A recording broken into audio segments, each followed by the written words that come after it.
Today, I'm going to go over 3 different agents that I used over the weekend and experimented with. Instead of recording that 5 hours or 4 hours that I spent kind of working on them, what I wanted to do is break down the real quick results that I had, because what I'm on a mission to do is really figure out what are the best agents that you could start to use within your business today. Okay, that doesn't matter what your role is, what you want to accomplish. And there's a wide range, right? There's the infrastructure players like Microsoft, which is releasing Copilot agents.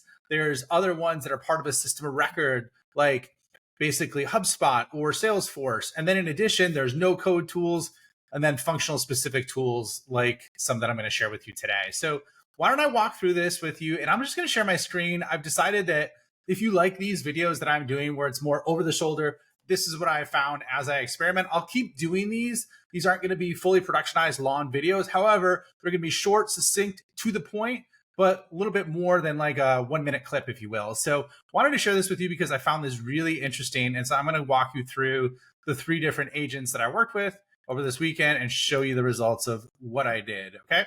So right now, this is one that I've been hearing a ton of noise about. I watched a YC Combinator video where Sam Altman was interviewed. Really great video, just dropped recently in early November.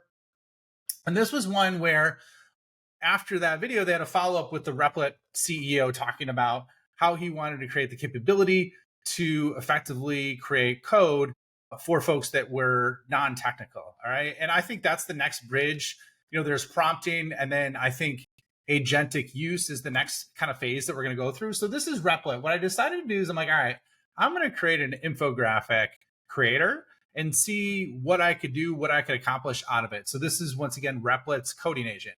I have no coding experience, but I am rather technical in light of how much time I've spent in the LLMs. Now, this was the tool I spent the most time with, and I have literally nothing to show for it. It doesn't mean that it's not good. I just think there's a little bit of a learning curve when it comes to Replit, or I don't understand the capabilities within this one.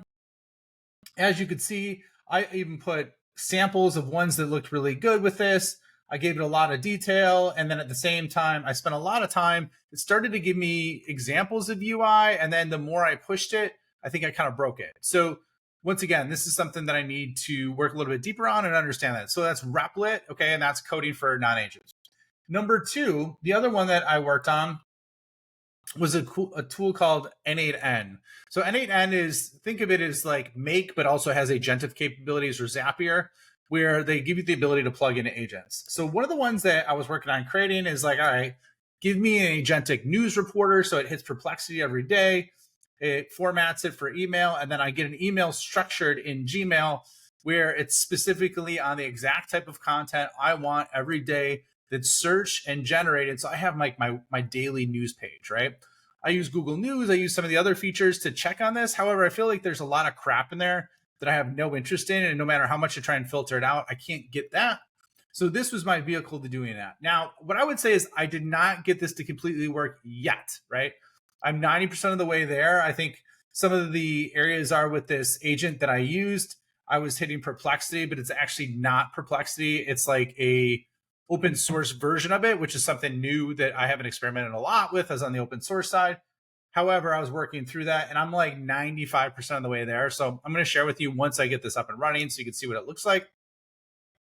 And then last but not least is Bolt. Okay, bolt.new. All right. So this is something really interesting that I used for the first time. And it was one of those things that I discovered on Twitter as I was going through this. And so it's similar to Replit, where you don't have to understand how to code, but you can create basically MVPs or types of, I should say, front end projects that you could create, or SaaS tools, if you will.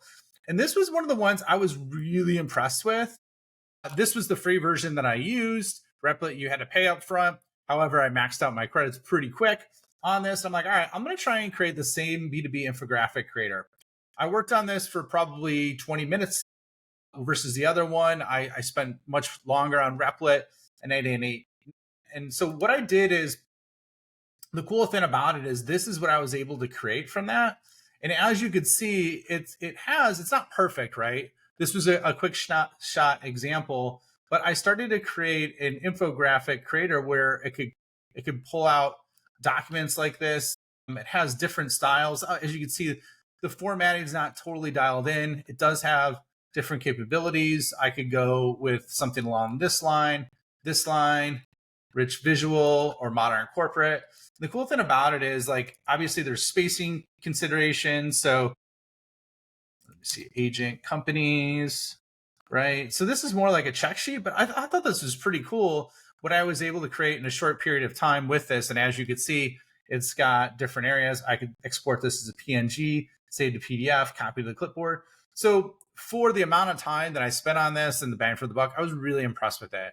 So long story short, I wanted to summarize this for you and give you examples of tools you might want to try. I thought a video would be quicker than writing it up, doing screenshots and whatnot. But once again, just to kind of recap where we're at. So Replit has a lot of potential. Need to spend a little bit more time trying to understand what it's capable of, what it's not, maybe the jagged edges of it. Number 2 is N8N. I think there's going to be a much richer capability feature within there. And what I've seen on other projects that I'm working on in there, it has some really strong capabilities. And then number 3 is Bolt.new. And that was something, once again, that I discovered. I've seen people make video games within 20 minutes on there. Tetris, something Matt Wolf did, which I thought was pretty cool. So I'm like, all right, I'm going to try this out with something very simple and useful. So wanted to share this with you today, wrap this up, make it super tight. But once again, if you like these videos, let me know, and I will continue to do these because I'm experimenting constantly and trying to figure out and crack the code. And sometimes I got amazing things that I come up with. Sometimes I'm like, hey, these are the pluses and minuses. So just let me know, drop a comment, respond, let me know what you're thinking, and I look forward to seeing you again soon.